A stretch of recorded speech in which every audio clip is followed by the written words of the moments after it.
Hello everyone, welcome to Josh's Boxes. My name is Josh, and today I want to keep telling you about the Chronicles because I left off right before things got pretty dramatic.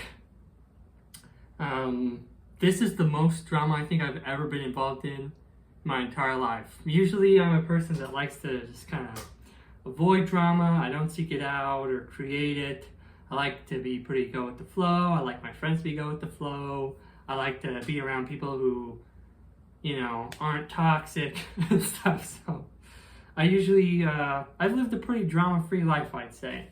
But what I'm going to tell you today is a little bit of a departure from my normal strategy because I've been talking about Cindy and the Brotherhood of Cindy, and how my two buddies, Logan and Caden, both liked her along with me, and we had our little brotherhood. And then spring break of 8th grade hits, and stuff happens because over spring break, I remember very distinctly my family was driving to Boise to be with some family, and in the car I was getting all these text messages.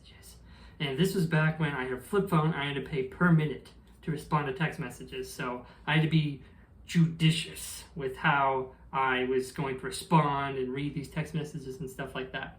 But I was reading all of them, and crap had been going down because Cindy sent out a list of guys that she liked. There was a list. I don't know how she sent this out, if they're like how the other guys found out. I never saw the list, but Logan was the one who told me about it.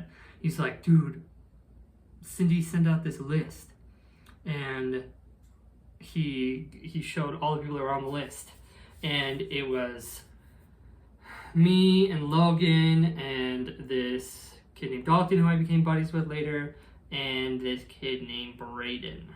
That was the 4 on the list. Caden wasn't on the list. He wasn't on the list. And this immediately caused a rupture in our brotherhood. Because that day, this is a credit to how good of friends these guys were. Logan was like, Caden is a great guy. And if Cindy doesn't like him, but she likes me, she's wrong, and I don't want anything to do with her. And so he just stopped liking Cindy. He just stopped that day. He's like, boom, I'm just done with her. And the brotherhood then dissolved because Caden was like, well, if she doesn't like me, I'm not gonna try and pursue her or anything. And Logan was like, if she doesn't like Caden, it's because she's got bad taste. So way to go, Logan. That was pretty legendary. Unfortunately, I did not have the emotional maturity that Logan did, because I was like, well, that moves 2 guys out of my way. And so the brotherhood didn't exist anymore because it was just me, and you can't have a brotherhood with yourself. That sounds, I don't know, brotherhood implies a brothership. I don't know. Anyways, so I was not as good of a friend as Logan, and was like, okay, well, now that I don't have to worry about potentially hurting the feelings of my 2 bros, I'm going in. And so I started trying to lay on the charm really hard. This hurts to say. I kind of lied to my mom. Sorry, Mom. What happened is, Cindy got body shamed a lot by these other girls, these popular girls, the same ones that laughed at me and my friends in the previous group.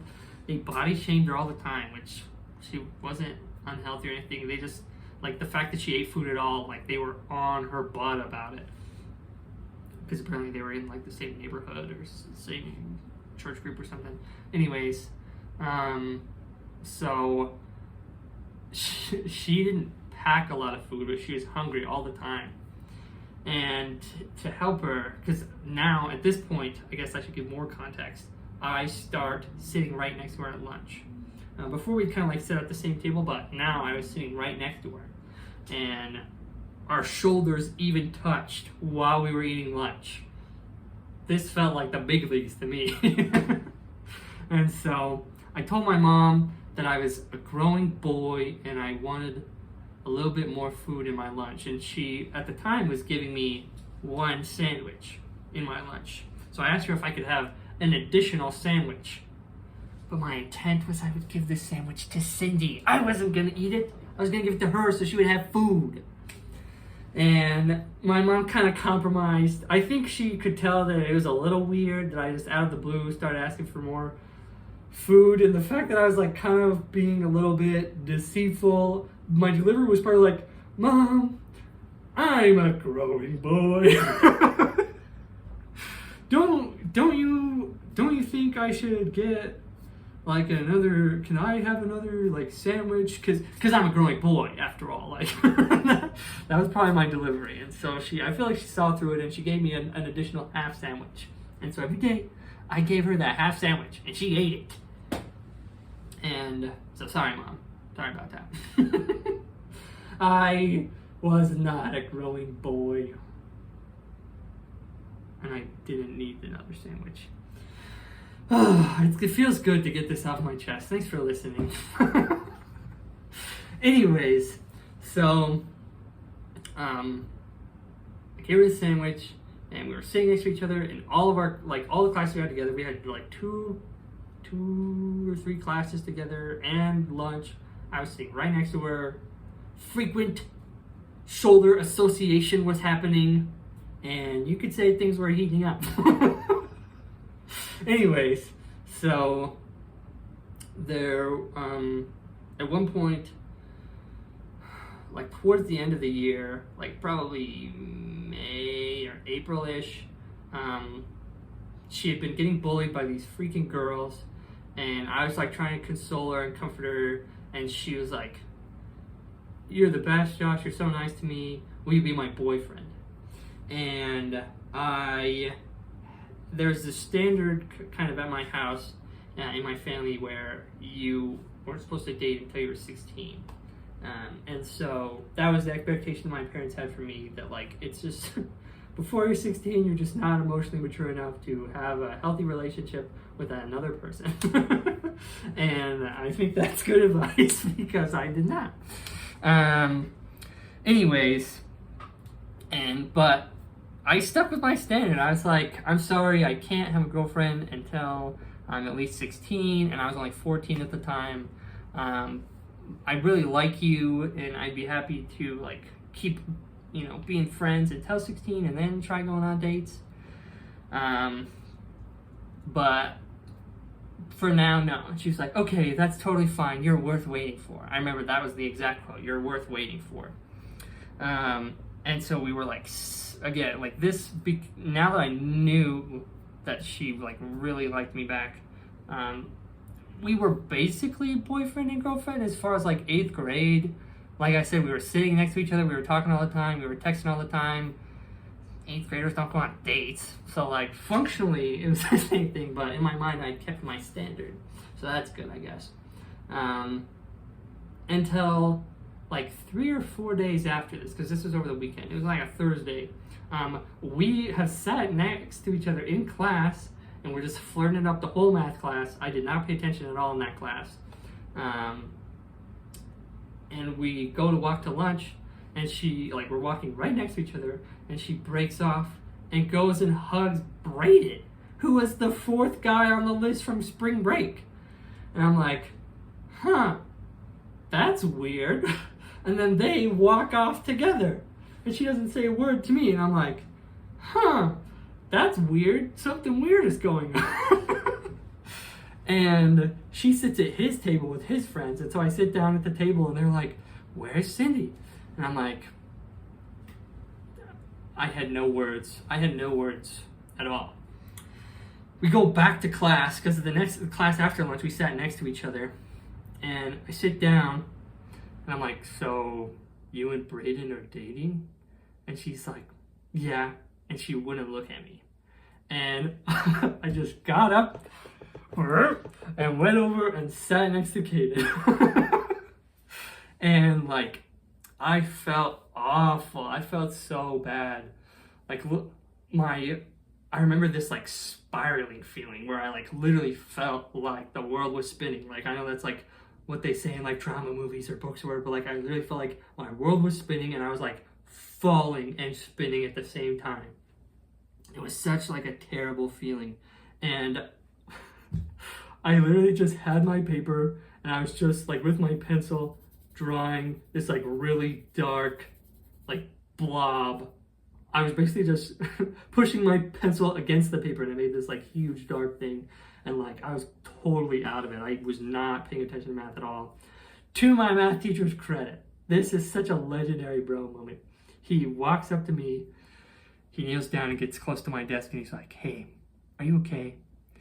And I go, yeah, I'm fine. Still just like, he's like, okay, well, if you need to go to the bathroom or anything, feel free to just go up and go take care of yourself. You have my permission. And on the outside, I was like, okay, thank you. But on the inside, I was like, bro, you're a homie, dude.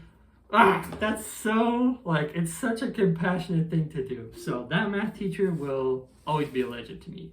I never paid attention to his math class. I feel bad, but he treated me really nice at that moment. And so looking back, what a nice thing.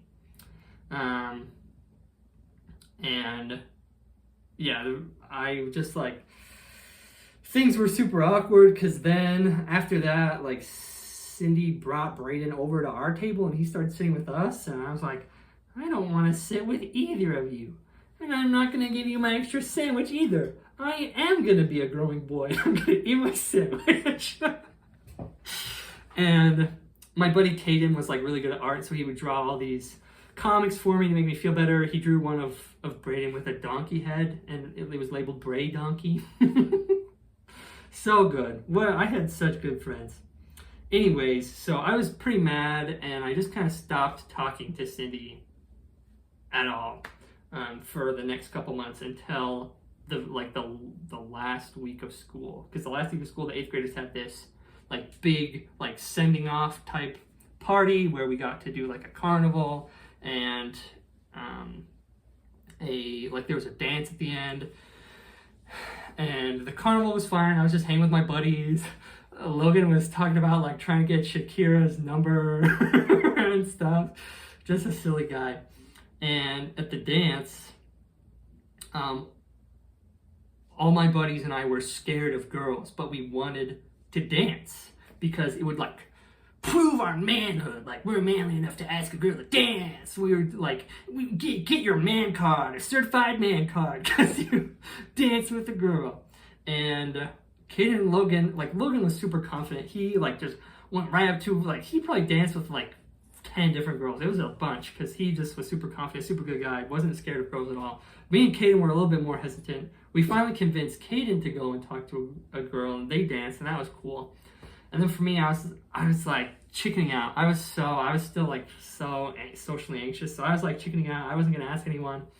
And then in the last slow song, I feel a tap on my shoulder. This is literally like a scene from like a movie. It's so weird. I feel a tap on my shoulder for the last slow song, and I turn around, and Cindy's right there, and she puts her arms around me like this, you know, like that kind of thing, and says, "Do you want to dance?" What the crap? Never in 100 years would I have seen this coming. I was so flabbergasted that I didn't say anything.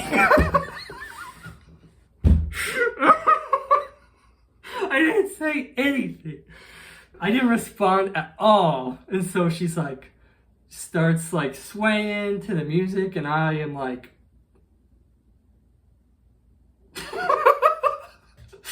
this is swaying too.